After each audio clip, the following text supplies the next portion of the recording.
ربنا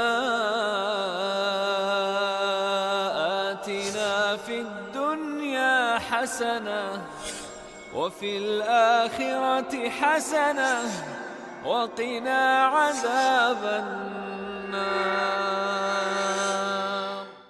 السلام عليكم ورحمة الله وبركاته. إن الحمد لله نحمده ونستعينه ونستغفره ونعوذ بالله من شرور أنفسنا ومن سيئات أعمالنا. من يهده الله فلا مضل له ومن يضلل فلا هادي له، وأشهد أن لا إله إلا الله وحده لا شريك له، وأشهد أن محمدا عبده ورسوله لا نبي بعده. نصلي ونسلم على رسولنا الأمين وعلى آله وأصحابه ومن تبعهم بإحسان إلى يوم الدين، وبعد. Ikhwani wa akhwati fid din, a'azzakumullah. Kita masih sedang membahas tentang al-manhajus salafi dalam berdakwah mengajak orang kepada Allah.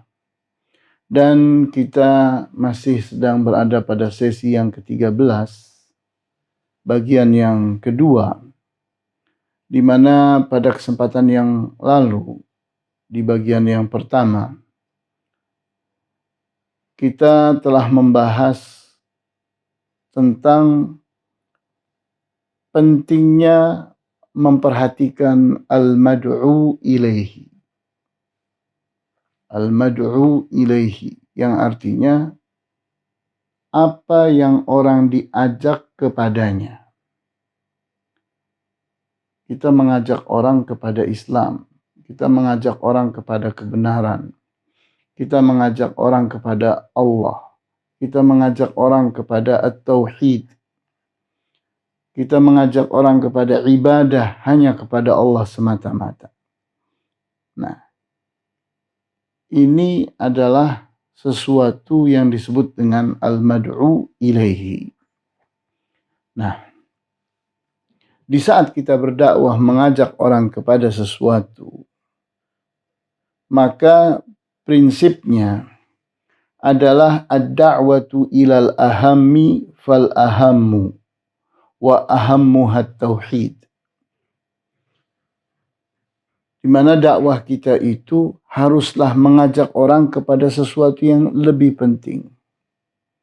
Dan lebih penting berikutnya. Dan tentunya yang paling pertama, yang paling penting itu adalah at-tauhid. Dan kita jangan terburu-buru berpindah kepada hal yang berikutnya kalau kita belum melakukan hal yang lebih penting daripadanya. Jadi sesuatu yang aham, yang lebih penting, itu harus dikedepankan, diutamakan dibandingkan dengan yang muhim. Yang lebih penting dulu, baru yang penting. Dan seterusnya. Mendakwahi orang kepada tauhid, kepada ikhlas, kepada la ilaha illallah, itu harus diletakkan sebagai hal yang paling aham, paling penting. Dan itulah dakwahnya para nabi. Di mana para nabi seperti itu ciri khas mereka. Mereka itu mengutamakan berdakwah, mengajak orang kepada Allah, mentauhidkan Allah, beribadah hanya kepada Allah, meninggalkan syirik terhadap Allah. Kita perhatikan di sini apa yang dikatakan oleh Syekhul Islam Ibn Taimiyah dalam Majmu'ul Fatawa jilid 10 halaman 15. Walihada kana ra'sul islami syahadatu an la ilaha illallah wa hiya mutadamminatun ibadatallahi wahdahu wa tarka ibadati ma siwahu. Oleh karena itu, kepalanya Islam. Jadi kalau Islam itu kita gambarkan sebagai sebuah tubuh, maka yang paling tinggi adalah kepalanya. Yang paling penting, yang memimpin tubuh itu adalah kepalanya. Nah, maka kepalanya Islam itu adalah bersyahadat akan tiadanya ilah melainkan Allah. Bersyahadat akan tiadanya ilah melainkan Allah itu kandungannya adalah mengajak orang untuk beribadah hanya kepada Allah. Kita menangkap kata ilah, la ilaha. Kata ilah itu artinya al-ma'budu bihaq. Tidak ada yang berhak diibadahi illallah, kecuali Allah. Dan meninggalkan ibadah-ibadah yang lain selain beribadah kepada Allah. Terpahami dari istitsna, pengecualian illallah, kecuali Allah. Maka hal ini disebut dengan al-Islamul Am, Islam yang bersifat umum. Kenapa disebut Islam yang bersifat umum? Karena inilah yang mempersatukan semua nabi dan rasul. Semua nabi dan rasul itu mengajak hal yang sama, yaitu mengajak orang kepada at-tauhid. Tidak ada perbedaan di antara nabi dan rasul dalam hal ini. Sehingga di saat orang itu belum memiliki Islam yang bersifat umum itu, maka dia itu tidak diterima. Ibadahnya, agamanya tidak diterima oleh Allah. Kenapa? Karena ini harus ada sebelum yang lain.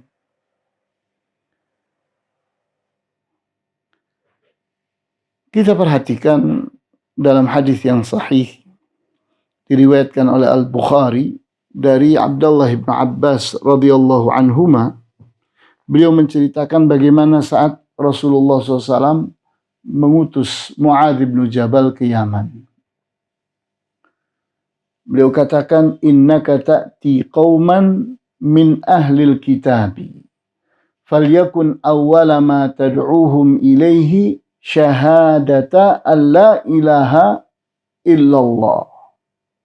Sesungguhnya engkau, wahai Mu'adz, pergi mendatangi suatu kaum yang mereka itu ahlul kitab. Ahlul kitab itu orang punya agama, tapi belum bertauhid. Sehingga dikatakan, falyakun awwala ma tad'uuhum ilaihi, maka hendaknya hal pertama yang engkau dakwahi mereka kepadanya adalah syahadatu an la ilaha illallah, yaitu bersyahadat akan tiadanya ilah yang berhak diibadahi kecuali Allah. Di riwayat yang lain, wa fi riwayatin ila ayyuwahidullah, di mana Rasulullah SAW menyebutnya bukan dengan kalimat la ilaha illallah, tapi dengan fi'il mudhari', dengan kata kerja mudhari', yaitu hendaknya mereka bertauhid kepada Allah. Sehingga dengan jelas kita lihat kata la ilaha illallah, kita dapatkan kata gantinya yaitu at-tauhid.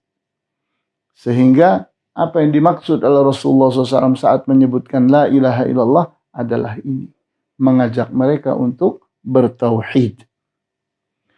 Fa inhum ata'uka lidzalika, maka jika mereka itu taat kepadamu dalam hal ini, artinya mau mereka bertauhid, fa'alimhum anna Allah aftarada alaihim 5 salawatin, maka ajarilah mereka bahwa Allah itu telah mewajibkan atas mereka sholat 5 waktu. Jadi setelah tauhid baru sholat. Sehingga sholat itu adalah amalan paling penting. Tapi ingat, ada yang lebih penting daripada sholat, yaitu at-tauhid. Maka itu yang harus dikedepankan. Sehingga Syekhul Islam Ibn Taimiyah menyebutkan ayat-ayat dalam pembicaraan tentang ini. Kita dapati surat Al-Anbiya ayat 25. وَمَا أَرْسَلْنَا مِنْ قَبْلِكَ مِنْ رَسُولٍ إِلَّا نُوحِي إِلَيْهِ أَنَّهُ لَا إِلَهَ إِلَّا أَنَا فَاعْبُدُونِ. Dan tidaklah kami utus sebelummu seorang rasul pun, kecuali kami wahyukan kepadanya bahwa tiada ilah yang patut diibadahi kecuali aku. Fa'budun. Maka beribadahlah kalian kepadaku. Jadi pada ayat ini tegas bahwa Allah tidak mengutus Rasul kecuali mengajak mereka untuk bertauhid kepada Allah. Kita lihat pula pada surat Az-Zukhruf ayat 45. Was'al man arsalna min qablika min rusulina aja'alna min dunir rahmani alihatan yu'badun. Dan tanyakan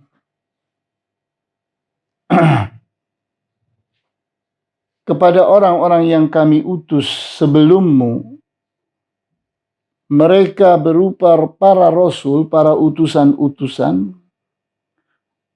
Tanyakan, aja'alna min dunir rahmani alihata yu'badun. Apakah kami menjadikan selain Allah, selain Ar-Rahman, ada alihah, ada yang diibadahi, yang mereka itu punya hak yang sama dengan Allah dalam hal ibadah. Jadi kita lihat di sini ada bentuk pengingkaran.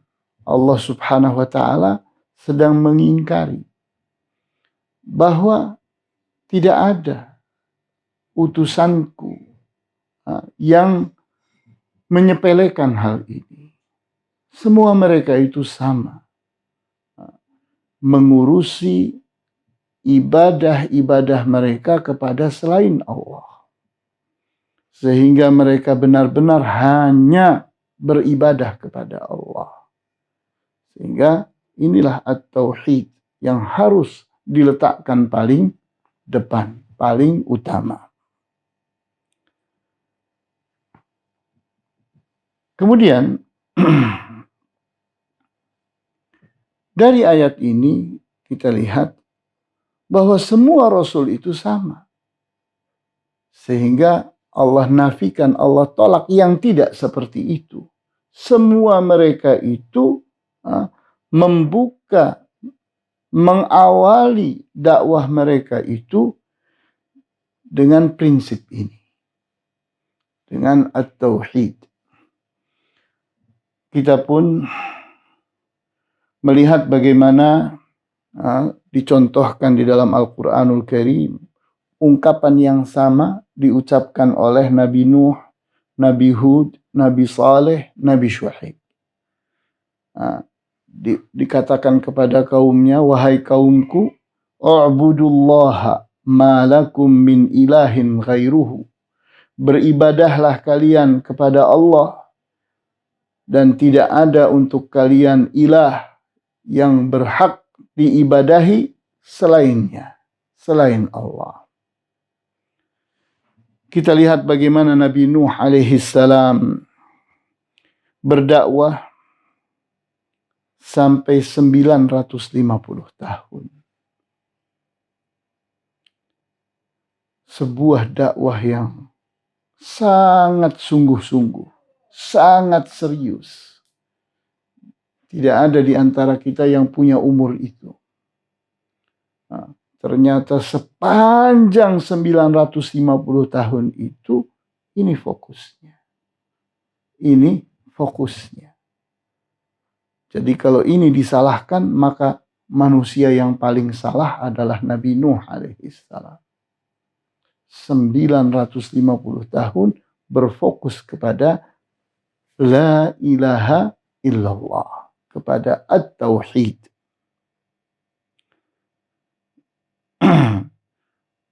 Kemudian kita lihat lagi dalam kitab Manhajul Anbiya yang ditulis oleh Syekh Rabi', dikatakan fal wajibu ala kulli du'ati ila Allah ay yafhamu hadzal manhaj. Maka adalah wajib atas para dai yang mengajak orang kepada Allah untuk mengerti, memahami manhaj ini, yaitu mengedepankan at-tauhid. Wa hadhihi ad-da'watul ilahiyyatul 'azimatu wal matlabul kabir. Dan inilah dakwah yang sesuai dengan tuntunan Allah, begitu agung, dan ini merupakan tuntutan yang besar. Wa yajibu an na'taqida annahu law kana hunaka manhajun afdala wa aqwama min hadzal manhaji lakhtarahu Allahu li rusulihi wa atharahum bihi. Maka wajiblah untuk kita yakini bahwa kalau ada manhaj yang lain yang lebih baik daripada manhaj ini, yang lebih lurus daripada manhaj ini, maka tentunya Allah telah memilihnya, telah menjadikannya sebagai manhajnya para nabi dan rasul. Karena Allah sangat memperhatikan dakwahnya para nabi dan rasul. Allah akan berikan kepada mereka manhaj terbaik. Fahal yaliqu bimu'minin ayyarghaba anhu wa yakhtara li nafsihi manhajan siwahu wa yatatawalu ala hadzal manhajir rabbani wa ala du'atihi. Apakah layak untuk kita bersikap benci kepada dakwahnya atau manhajnya para nabi dan rasul, sehingga dipilihnya manhaj yang ternyata bukan manhajnya nabi dan rasul, kemudian berbicara dengan pembicaraan yang buruk, menjelek-jelekkan manhaj ini, padahal itu manhajnya para nabi dan rasul, sehingga orang-orang yang meniru, mengikuti, menjadikan para nabi dan rasul sebagai suri tauladan mereka dengan prinsip ini, dicela oleh mereka.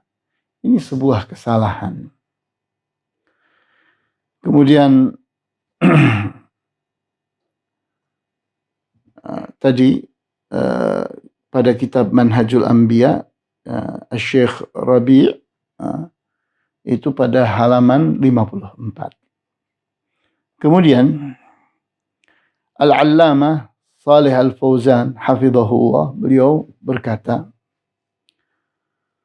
wa inna ayyata da'watin la taqumu ala hadhihi al-ususi wa la yakunu manhajuha qa'iman ala manhajir rusuli fa innaha satabu'u bil khaybati wa tadmahillu wa takuna ta'aban bila faidah. Dan apapun dakwah yang tidak berdiri pada prinsip ini dan tidak menjadikan manhajnya dalam berdakwah itu adalah manhajnya para rasul, maka dia itu akan mengalami kegagalan, mengalami kekecewaan. Sehingga apa yang dilakukannya berupa dakwah yang dia seriusi itu ternyata hanya menghasilkan kelelahan dan tidak ada faedah padanya. Wa khairu dalilin ala dhalika tilkal jama'atil mu'asirati allati ikhtattat li nafsiha manhajan lid-da'wati yakhtalifu an manhajir rusul. Maka kita lihat sebagai contoh itu, begitu banyaknya jamaah-jamaah di zaman ini yang ternyata menggunakan manhaj dalam berdakwah yang bukan manhajnya para rasul. Faqad aghfalat hadhil jama'atu illa ma qalla minha janibal aqidati. Mereka telah melalaikan sisi akidah, yang diperhatikan hanya sedikit saja dari sisi akidah. Tapi kebanyakan dari dakwah mereka itu tidak memperhatikan atau sedikit perhatiannya kepada sisi akidah. Wasarat tad'u ila islahi umurin janibiyatin. Sehingga dakwah mereka itu berfokus kepada urusan-urusan sampingan. Karena inti dakwah itu adalah at-tauhid, baru kemudian turun kepada hal-hal yang penting berikutnya. Ternyata mereka disibukkan dengan hal-hal yang bersifat sampingan. Fajama'atun tad'u ila islahil hukmi was siyasati. Di sana ada jamaah yang sibuknya adalah memperbaiki hukum, memperbaiki politik. Jadi berfokus pada urusan hukum dan politik. Wa tutalibu bi iqamatil hududi wa tatbiqi syari'ati fil hukmi bainan nas. Sehingga kesibukannya adalah menuntut bagaimana ditegakkannya al-hudud, hukum-hukum Allah, bagaimana diterapkannya syariat Allah, agar para manusia dihukumi dengan syariat Allah. Wa hadza janibun muhimmun wa laisal aham. Ya, benar. Syariat Allah itu penting. Menegakkannya adalah penting. Akan tetapi bukan itu yang terpenting atau yang lebih penting. Karena ada yang lebih penting lagi yang harus diutamakan, harus dikedepankan. Kaifa yutalibu bi tatbiqi hukmillahi 'ala as-sariqi waz-zani qabla an yutaliba bi tatbiqi hukmillahi 'ala al-musyrik.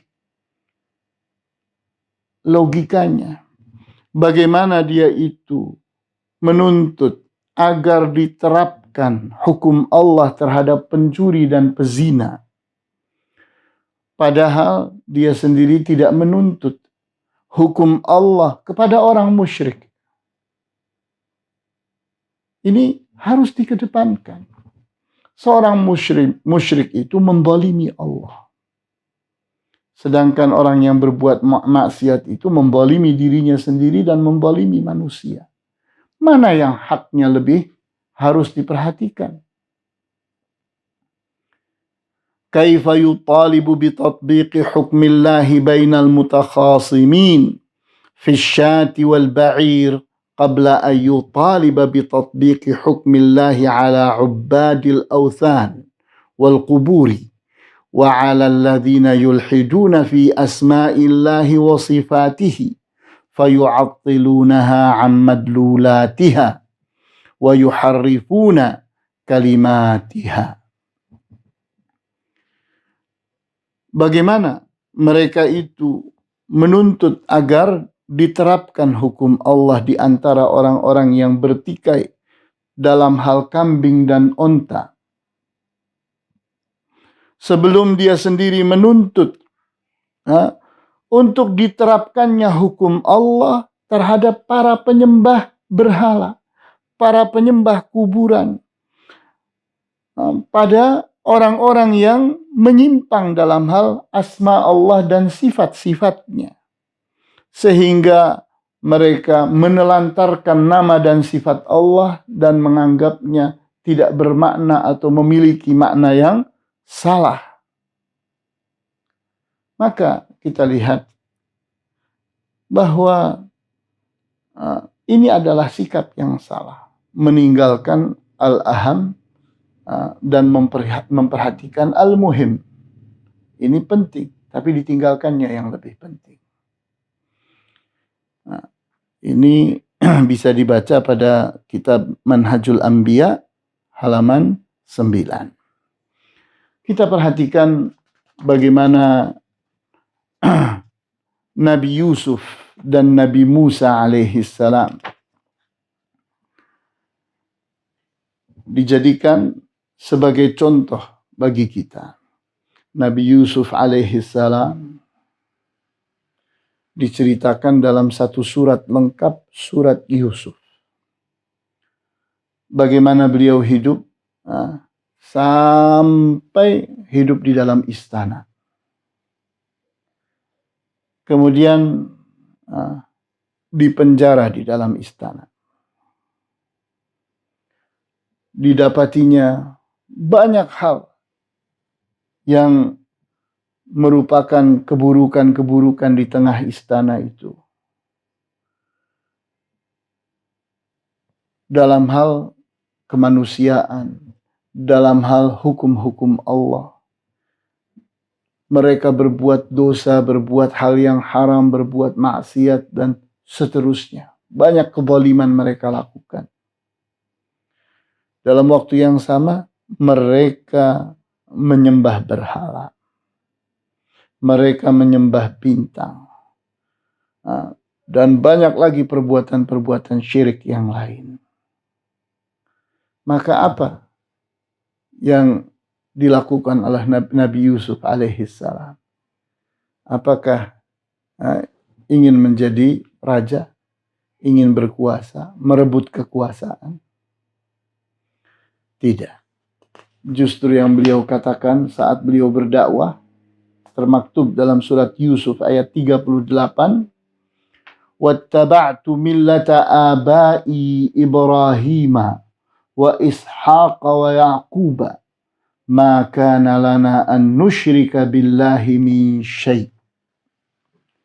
Dan aku ini mengikuti agamanya orang tuaku, yaitu Ibrahim, Ishak, dan Yakub. Dan tidaklah patut bagi kami untuk berbuat syirik terhadap Allah sedikit pun. Jadi kita lihat Nabi Yusuf alaihissalam. Kalau memang manhaj mereka yang disibukkan dengan politik dan hukum itu benar, maka semestinya Nabi Yusuf itu disibukkan dengan politik dan hukum. Tidak. Beliau fokus dalam hal tauhid. Ini dakwah yang harus dikedepankan. Kemudian kita lihat pula Nabi Musa alaihissalam, di mana Nabi Musa alaihissalam hidup di dalam istana, bahkan ditunjuk menjadi anak angkatnya raja. Kita lihat apakah dia berusaha untuk merebut kekuasaan Fir'aun, sibuk dengan penegakan hukum. Tidak. Kita lihat Allah subhanahu wa ta'ala tidak mengarahkannya untuk itu. Sehingga kita membaca surat Taha ayat 13 dan 14. Wa anakhtartuka fastami' lima yuha. Dan aku telah memilihmu, kata Allah. Memilih Nabi Musa. Fastami' lima yuha. Maka dengarkanlah apa yang diwahyukan kepadamu. Jadi kita lihat Nabi Musa alaihissalam sedang dibimbing dan diarahkan oleh Allah. Beliau akan kembali ke istana Fir'aun untuk berdakwah. Innani anallahu la ilaha illa ana fa'budni. Sesungguhnya aku ini adalah Allah, tiada ilah yang patut diibadahi kecuali aku, maka beribadahlah engkau kepadaku. Wa aqimis salata li dzikri, dan tegakkanlah salat untuk mengingatku. Jadi kita lihat Nabi Musa alaihissalam sedang akan dikembalikan lagi oleh Allah ke istana untuk mendakwahi Fir'aun, mendakwahi kaumnya. Ternyata pesannya itu bukan rebutlah kekuasaannya. Sibuklah engkau dengan politik, dengan hukum. Tidak. Ada yang aham, ada yang harus jadi dasar, harus menjadi landasan sebelum itu semua ditegakkan. Kita lihat bahwa para nabi dan rasul, mereka itu sama-sama disibukkan dengan at-tauhid, dengan mengikhlaskan tauhid mereka, ibadah mereka dari berbagai bentuk syirik.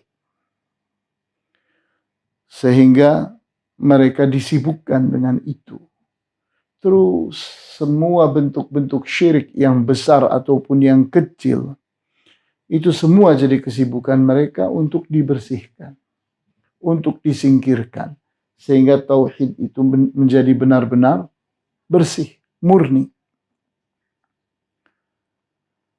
Sehingga inilah perhatian dan kesibukan para nabi dan rasul. Sehingga menjadi ciri khas para nabi dan rasul. Di saat kita membaca Al-Quran, membaca Al-Hadis yang menceritakan tentang nabi dan rasul, ternyata mereka sama, bersepakat bahwa inilah dakwah yang harus dikedepankan, yaitu mengajak orang kepada at-tauhid, menghindarkan orang dari syirik. Sehingga kita tidak melihat bahwa mereka itu disibukkan dengan hal-hal yang ternyata menjadi kesibukan para dai pada saat ini. Mereka menamakannya dakwah, tapi ternyata manhajnya tidak sesuai dengan manhaj dakwahnya para nabi dan rasul. Sehingga di saat kita tanggap dan peduli dalam masalah ini, apa yang harus kita perhatikan? Sisi ini. Sisi dari mana kita memulai. Bahwa memulai itu dari at-tauhid. Kita harus membayangkan di saat kita sedang berdakwah, ada seseorang sedang kita dakwahi. Dia adalah orang yang belum bertauhid. Dia adalah orang yang masih berbuat syirik. Namun kita ajari misalnya pelajaran tentang salat, tentang zakat, tentang umrah, tentang haji. Tapi ternyata dia masih berbuat syirik. Dia masih belum bertauhid. Kemudian mati saat itu. Maka kita menjadi salah. Kenapa? Karena ternyata kita belum memperhatikan ini. Kita disibukkan dengan hal-hal yang penting. Namun kita meninggalkan hal yang lebih penting. Yang kita bayangkan bahwa seseorang itu akan mati setelah ini. Maka dia harus mati dalam keadaan husnul khatimah. Dia benar-benar telah bertauhid dan telah bersih dari segala bentuk syirik, baik yang besar ataupun yang kecil. Sehingga inilah pelajaran kita pada kesempatan pagi hari ini. Wallahu ta'ala a'lamu bis-shawab. Walhamdulillahi rabbil alamin. Wassallallahu ala asyrafil anbiya'i wal mursalin wa ala alihi wa ashabihi ajma'in. Subhanakallahumma wa bihamdika asyhadu an la ilaha illa anta astaghfiruka wa atubu ilaik. Wassalamu alaikum warahmatullahi wabarakatuh.